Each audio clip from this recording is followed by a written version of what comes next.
السلام علیکم، میں ہوں آپ کا ہومیوپیتھ ڈاکٹر طاہر عزیز ظفر۔ آج ہم بات کریں گے بیماری کی کہ رات کو بار بار پیشاب آنا، یعنی اوور ایکٹیو بلیڈر کے بارے میں۔ پانی کم مقدار میں پینا لیکن پیشاب بار بار آنا اور زیادہ آنا، اصل میں ہمارے مثانے کی ویسل سکڑ جاتی ہیں، اس میں بلڈ سرکولیشن بڑھ جاتی ہے، خون کا دباؤ کڈنی کی طرف زیادہ ہو جاتا ہے، اس کی فلٹریشن زیادہ کرنی پڑتی ہے۔ ہمارے بلیڈر کی جو کیپیسٹی ہوتی ہے وہ 450 سے 450 ml ہوتی ہے، یعنی جب یہ بڑھ جاتا ہے، فل ہو جاتا ہے تو پیشاب کی خواہش پیدا ہو جاتی ہے۔ لیکن بعض لوگوں میں یہ 250 ml کے ساتھ ہی ان کو پیشاب کے لیے زور پڑنا شروع ہو جاتا ہے۔ آپ کا مثانے پر کنٹرول نہیں رہتا، مثانہ آپ کو کنٹرول کرنے لگتا ہے، مثانہ اوور ایکٹیو ہو جاتا ہے، اگریسو ہو جاتا ہے۔ عام طور پر انسان کو دن میں 4 سے 6 دفعہ پیشاب کے لیے جانا ہوتا ہے، بعض لوگوں میں یہ تعداد 12-13 سے اوپر جانے لگتی ہے، جو واقعی تشویش کا باعث ہوتی ہے۔ اب چلتے ہیں اس کی اوور ایکٹیو بلیڈر کی علامات کی طرف۔ اس میں مثانہ کمزور رہتا ہے، تھکاوٹ ہوتی ہے، بے چینی پائی جاتی ہے، ٹانگوں میں زیادہ بے چینی ہوگی، پریشانی ہوتی ہے، بار بار باتھ روم جانے کی ارج پیدا ہوتی ہے، پیشاب کم از کم 10 سے زیادہ بار جانا پڑتا ہے۔ اب چلتے ہیں اوور ایکٹیو بلیڈر کی وجوہات کی طرف۔ اس میں بلڈ پریشر بڑھ جاتا ہے، خون کا دباؤ کڈنی کی طرف جانا اور پھر اس کی ورکنگ بڑھنا، جو کہ بار بار پیشاب کا باعث بنتا ہے۔ جب ہمارا مثانہ پیشاب 250 ml تک اسٹور ہو جاتا ہے تو ہم کو ایک پیغام ملتا ہے، اور پھر 450 ml پر دباؤ بڑھ جاتا ہے تو ہم برداشت نہیں کر سکتے، واش روم جانا پڑتا ہے۔ لیکن 250 ml پر روکنے پر مشکل ہو جاتا ہے۔ اس میں ہمیں زیادہ سگریٹ پینا، کافی پینا، چائے کافی پینا، شراب پینا، قہوہ پینا، یہ زیادہ نقصان دہ بنتا ہے اور زیادہ پیشاب آنے کا باعث بھی ہے۔ گردے کے جو ریسیپٹرز ہوتے ہیں ان میں سٹریس بڑھ جاتی ہے، دماغ کا مثانے پر کنٹرول ختم ہو جاتا ہے۔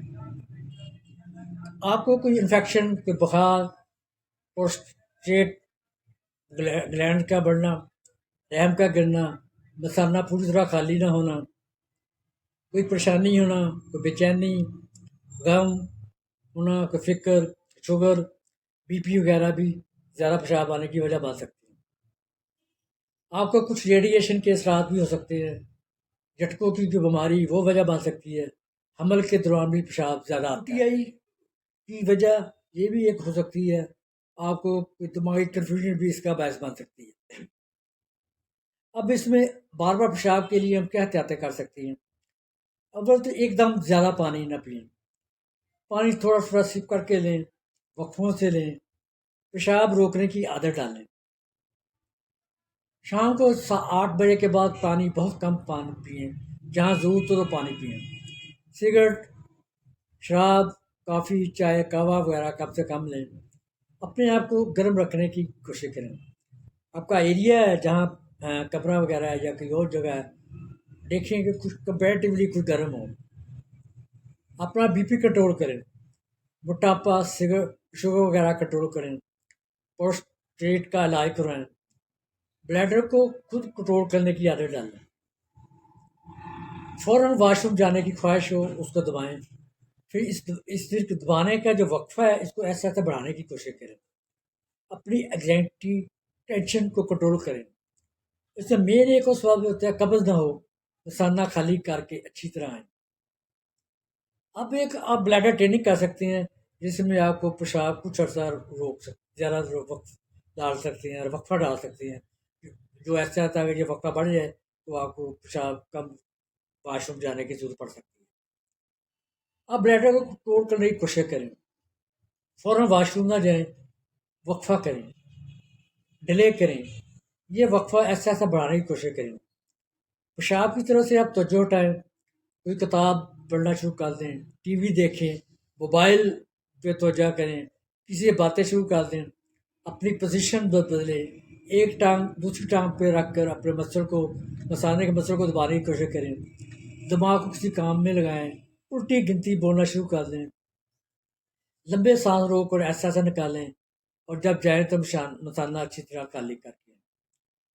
اب چلتے ہیں اوور ایکٹیو بلیڈر کی طرف، ہومیوپیتھک میڈیسن۔ ہومیوپیتھی میں کافی میڈیسن ہیں جو علامات کے مطابق استعمال ہوتی ہیں، جس میں ہمارے پاس بیلا ڈونا ہے، کاسٹیکم ہے، مرکسول ہے، سبل سیلوٹا ہے، پساٹیلا ہے، فیروفاس ہے، نکس ہے، کالیفاس ہے، آرسینک البم ہے، اسٹک ایسڈ ہے، سی پی ہے، نکس ہے، جلسیمیم ہے۔ ہم بیلا ڈونا اس وقت استعمال کرتے ہیں 200 میں جب پیشاب زیادہ آتا ہے اور نکل جانے کا خوف ہوتا ہے، اور ہمارے پروسٹیٹ گلینڈ بھی بڑے ہوئے ہیں۔ نقص اس وقت استعمال کرتے ہیں جب مریض کو بہت زیادہ سردی لگ رہی ہو، بے چینی ہو، تو تھوڑی تھوڑی دیر کے بعد اس کو پیشاب آ رہا ہو۔ سیپیا زیادہ تر عورتوں میں استعمال کی جاتی ہے، یہ نیند کے پہلے حصے میں پیشاب آتا ہے، اور یہ بعض بات اگر آپ کا ایریا یا کمرہ گرم بھی ہے تو پھر بھی پیشاب آپ کو زیادہ آتا ہے۔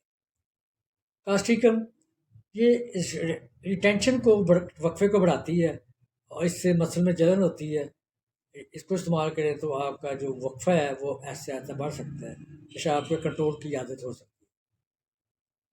پلسا ٹیلا کھلی جگہ میں پسند کرتے ہیں یہ لوگ، چاہے ٹھنڈ ہو، خواہش کو یہ آنے کو یہ کم کرتی ہے۔ پروسٹیٹ گلینڈ اگر بڑھ گیا اس کے لیے سبل سیرولیٹا 200 میں ہم استعمال کرتے ہیں۔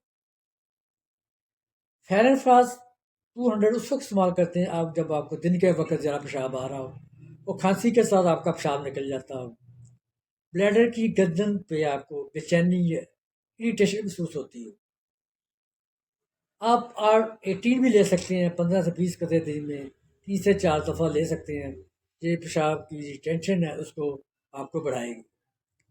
اس کے ساتھ آپ 3 دوائیاں اکٹھی بھی لے سکتے ہیں، کلیمیٹس 200 ہے، پینتھاس 30 ہے، سیبل سیرولیٹا ہے۔ یہ دن میں کلیمیٹس دن میں 200 ایک دفعہ لیں گے، اور کینتھیرس اور سبل سیرولیٹا دن میں 3 سے 4 دفعہ ہم لے سکتے ہیں۔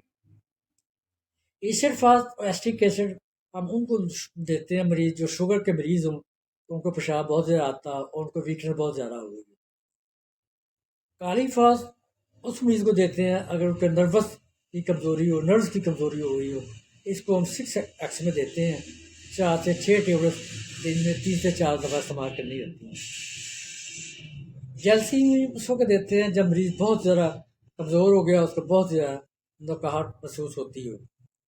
آرسینک البم 200 اس وقت دیتے ہیں جب مریض بہت زیادہ بے چین ہو، اس سے وقفوں کو پیاس تھوڑی تھوڑی لگتی ہو، ایک دم پانی نہ پیتا۔ یاد ہے کہ یہ تمام میڈیسن آپ کے نالج کے لیے ہیں کہ ہومیوپیتھک اس بیماری کا علاج کر سکتی ہے۔ یہ تمام میڈیسن آپ اپنے ڈاکٹر کے مشورے سے استعمال کریں۔